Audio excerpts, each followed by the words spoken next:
약간 노화가 급격히 진행되는 어떤 특정한 생애 주기들이 있는데 그 시기에 노화가 진행됨을 느낄 수 있을 뿐인 거지, 사실 노화라는 것들은 지속적으로 일어나는 것이고, 실제 방금 태어난 태아들 보면 세네센스 셀이 없지 않아요. 그러니까 노화세포가 있습니다.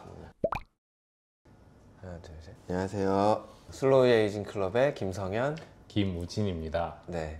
제가 찾아보니까 30대 되게 러프하게 골든타임이라고 하시더라고요. 정확하게 언제라고 생각하시는지와 건강 수명 관점에서 의학적인 근거가 있는지 궁금합니다. 사실 노화라는 부분은 계속적으로 변화하는 과정이라고 봐야 되기 때문에 엄격히 얘기해서 골든타임이라고 하는 것은 없다고 보는 게 맞을 것 같습니다.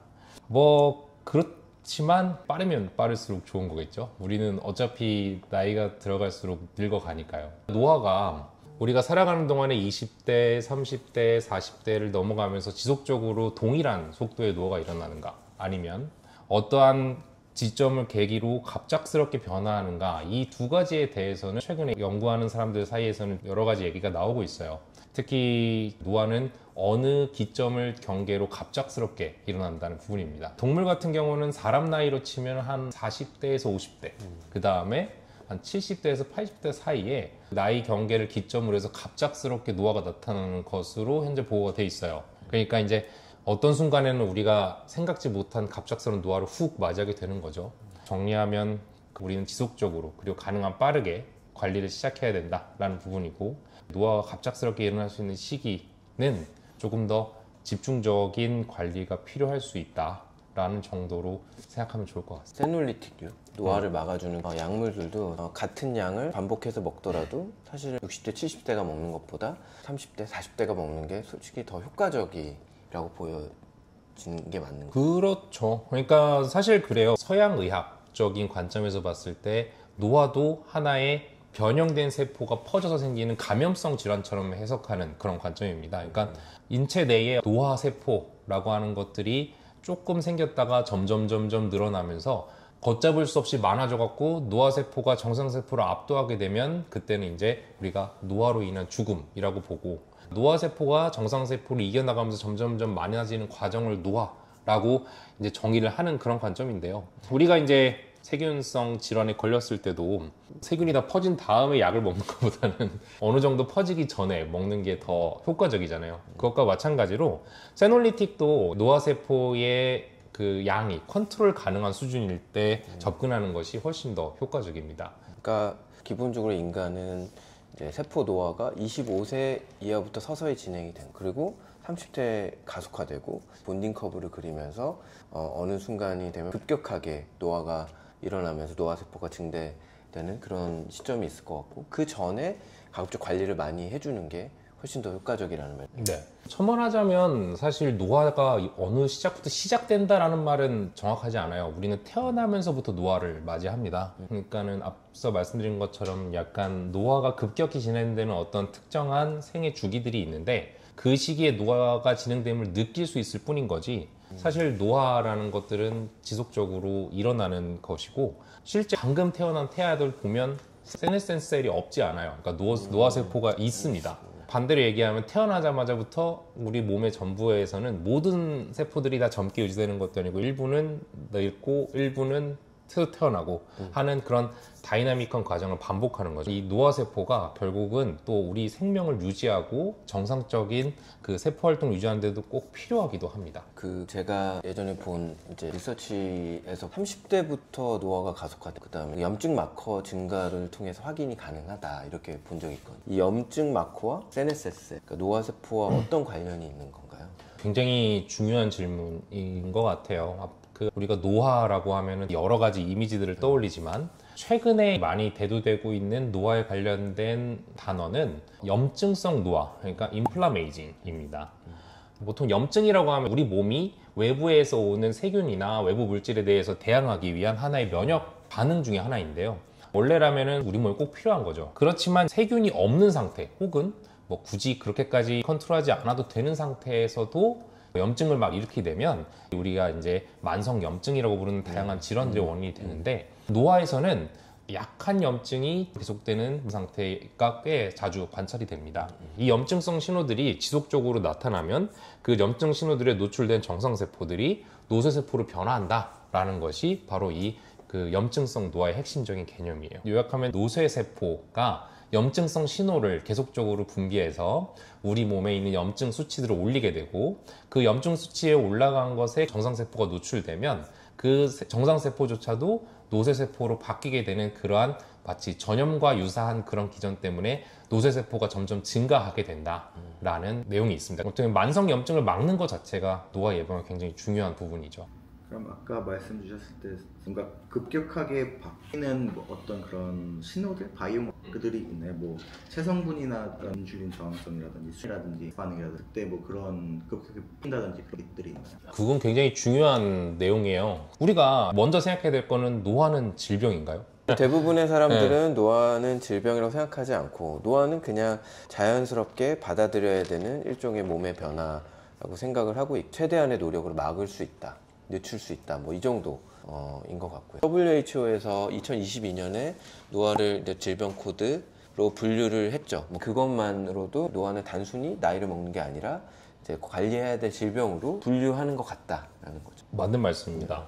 비슷한 예시로 들자면 이제 1990년대, 80년대에 계속적으로 있었던 비만과의 전쟁이었을 거예요. 비만은 질병인가? 지금은 비만을 질병이라고 얘기하는데 아무도 거리낌이 없죠. 맞죠. 근데 과연 1980년대에도 비만이 질병이었나?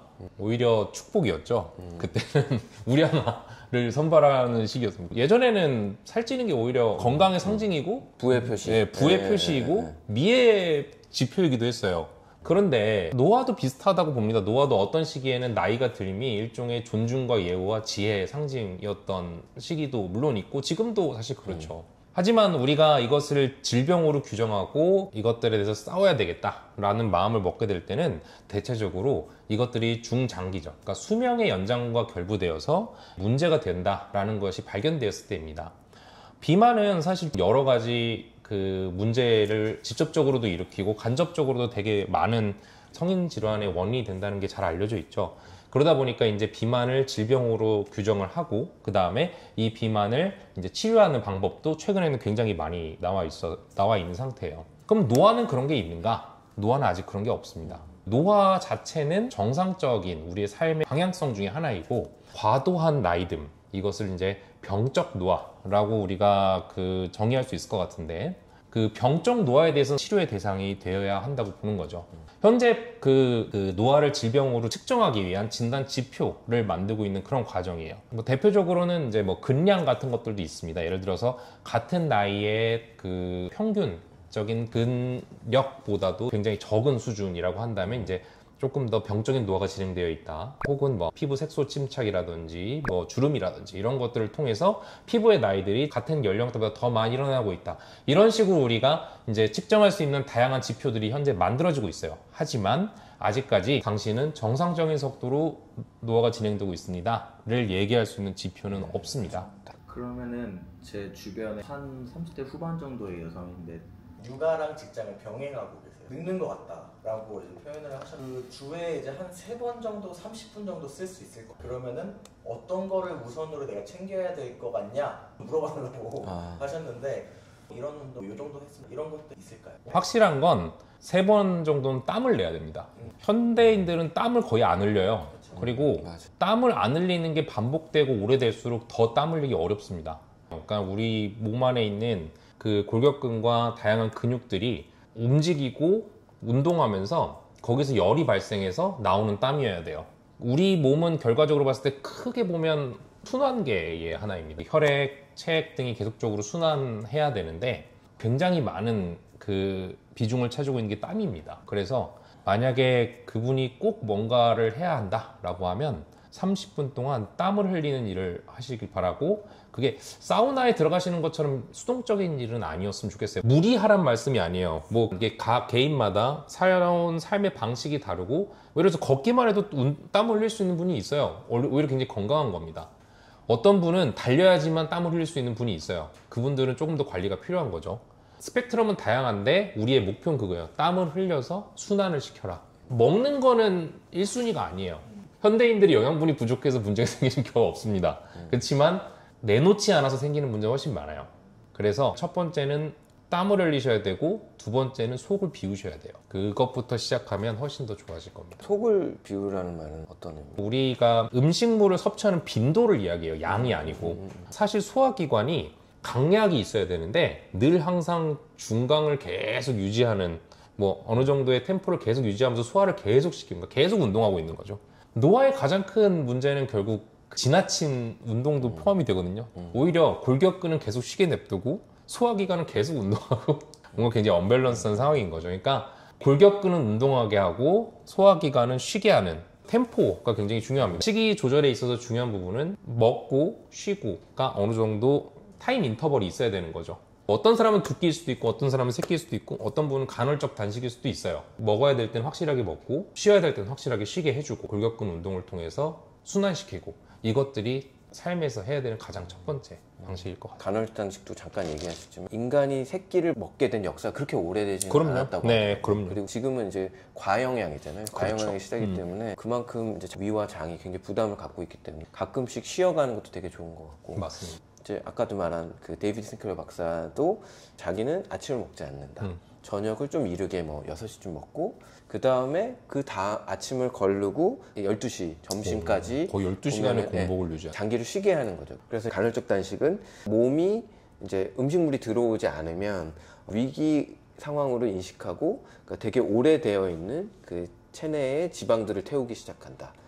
근데 다만 그게 매일매일 똑같이 반복이 되면 몸도 그거를 인식하기 때문에 간헐적 단식은 약간 텀을 왔다 갔다 하는 게 좋으실 거예요. 그러니까 뭐 세 끼를 먹었다가 어느 날 갑자기 안 먹었다. 이렇게 되면 훨씬 더 몸에 어떤 그 효과를 더 간헐적 단식 효과를 볼 수 있을 거라고 생각합니다. 간헐적 단식하려면 거의 무조건 딱 텀을 지켜야 된다고 생각을 하셨던 분들이 많았던 것 같아요. 그렇게 그렇지 않고 좀 변화를 줘야 되는 어떤 걸까요?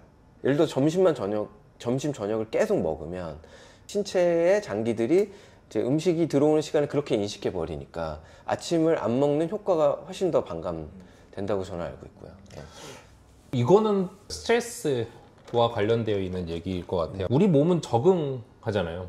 결국 최적화된 형태로 계속 바꿔나가는데 스트레스랑 이게 뭐 관계가 있는가? 스트레스는 우리 몸이 계속적으로 지니고 있는 리듬을 깨지는 어떠한 자극이에요. 뭐 저는 메트로놈에 많이 비유를 하는데 똑딱똑딱 하는 이 진폭이 우리의 항상성 그리고 보통 체력이라고 하는 그 표현하는 그 부분입니다. 근데 어떤 한 타이밍에 누가 메트로놈을 팍 이렇게 해서 그 진폭이 엄청 커져요. 이게 바로 스트레스예요. 그러니까 항상 음식물에 놓여 있는 상황에 있다가 갑자기 확 비우는 그리고 어떤 순간에는 다시 또 그것들을 채우고 하는 것들, 그 말하자면 소화기관으로 하여금 기존에는 겪어보지 못한 갑자기 자극을 확 주는 거죠.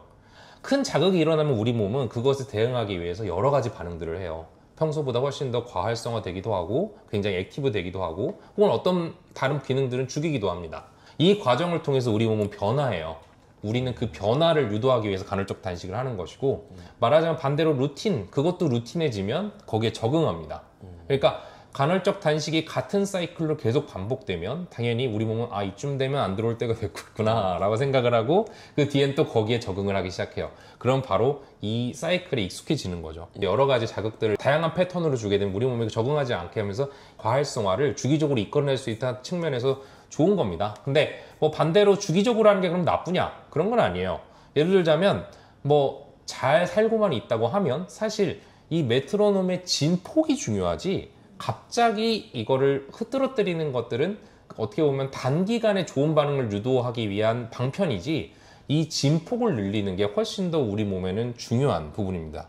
그러니까 결국 두 가지가 다 맞아요. 루틴한 단식을 유지를 해서 이것들을 우리 몸에 적응시키는 것도 중요하고 어떤 순간에 그것을 흐트러뜨려서 단기적인 그 활성화 반응을 유도하는 것도 중요합니다. 다만 좀 더 중요한 게 있다면 전 주기적인 거라고 생각해요. 결국 우리가 목표로 해야 되는 것은 우리의 진폭을 늘리는 것이 우리 몸을 갑자기 한번 딱 거기 자극을 줘서 단기적인 반응을 이끌어내는 것이 목표는 아닐 거라고 생각을 하기 때문에 왜냐하면 노화는 아주 오랜 기간 준비해야 되는 반응이기 때문입니다.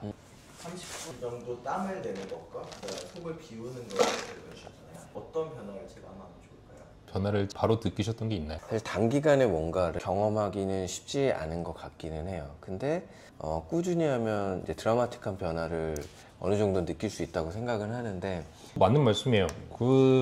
조금 더 그냥 뭐 직관적으로 제일 먼저 느낄 수 있는 건 붓기가 빠져요. 관리가 잘 이제 되시기 시작하시면 처음 느끼는 건 붓기가 빠지고, 특히 쉽게 느낄 수 있는 거는 지방이 많은 주변이 사실 붓기가 더 많아요. 턱 주변이라든지 눈꺼풀 이쪽이라든지 이런 부분이 차이가 나기 시작할 거고, 다리 쪽에 있는 붓기들이 훨씬 더 완화되는 걸 느낄 수 있어요. 공복이나 이런 것들을 잘 하셔도 차이를 느껴요. 보통은 여러 가지가 연관되어 있기 때문에 붓기가 빠지는 걸 쉽게 느낄 수 있고, 그럼 붓기는 도대체 노화 예방과 무슨 관계가 있는가? 방금 얘기했던 지방, 그 다음에 다양한 노쇠세포, 이런 것들이 우리 몸의 혈액과 책 유지입니다.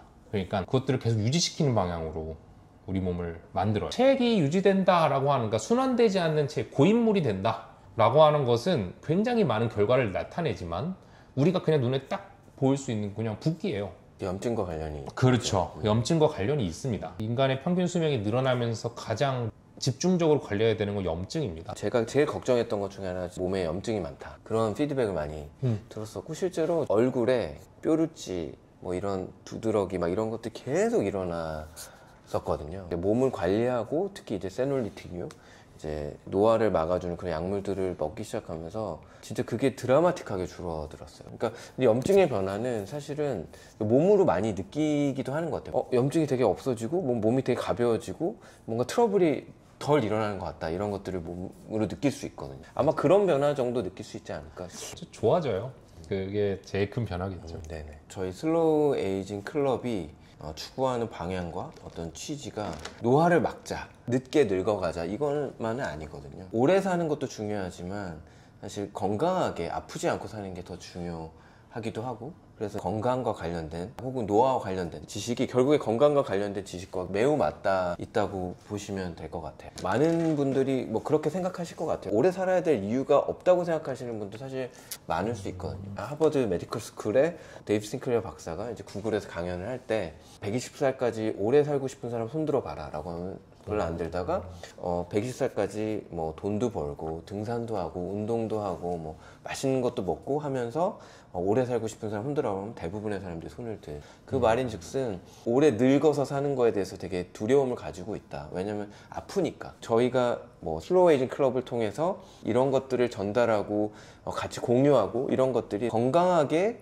천천히 늙어가자, 이런 거거든요. 궁금했던 거, 다른 데서 봤던 것들도 조금 더 의학적으로 다뤄보고 평소의 생활 습관이나 건강과 관련된 것들을 지켜나갈 수 있게 같이 이걸 공유하자는 취지에서 이제 클럽이라는 얘기를 하게 된 거죠. 맞는 말씀이에요. 데이비드 싱클레어 박사가 얘기했던 것과 마찬가지로 120살 시대가 온다라고 하면, 우리가 지금 기준으로 보면 평생 중에 젊은 시절은 전체 수명 중에 3분의 1도 되지 않습니다. 그러면 3분의 2는 나이듦과 함께 해야 돼요. 그러면 우리가 이것을 지금부터 미리 생각하고 받아들이고 또한 준비하는 것이 중요할 거라고 생각이 듭니다. 그러니까 건강하게 늙는 거. 그렇죠. 그게 진짜 어려운 거거든요. 그리고 아까 말씀하셨듯이 어느 순간 확 훅 오는 그렇죠. 그런 게 있고, 제가 최근에 그런 거 엄청 많이 느껴요. 근데 저는 이런 그 노화를 방지하는 시중에 나와 있는데 세놀리틱주의 약물, 뭐 그런 성분들, 건강 보조 식품들을 해외 직구를 통해서 먹은 지가 이제 거의 7년 8년 되거든요. 그렇죠. 네. 그래서 건강 관리를 엄청 잘했다고 생각. 실제로 뭐 주변에서도 되게 이제 어려 보인다, 뭐 이런 얘기도 많이 듣고 했는데, 사람의 삶이라는 게 이제 결혼을 하고 애가 생기고 하나 더 생기고 이러다 보니까 내 자신이 되게 뒷전이 되더라고요. 내 아이를 챙기고 뭐 가정을 챙기고 이러면서 어느 순간 제가 완전 뒷전이 되더라고요. 그래서 이런 정보들을 습득하고 생활에 반영해보고 실천해보고 그러면서 건강이 지켜져야 더 지켜지는 것 같아요.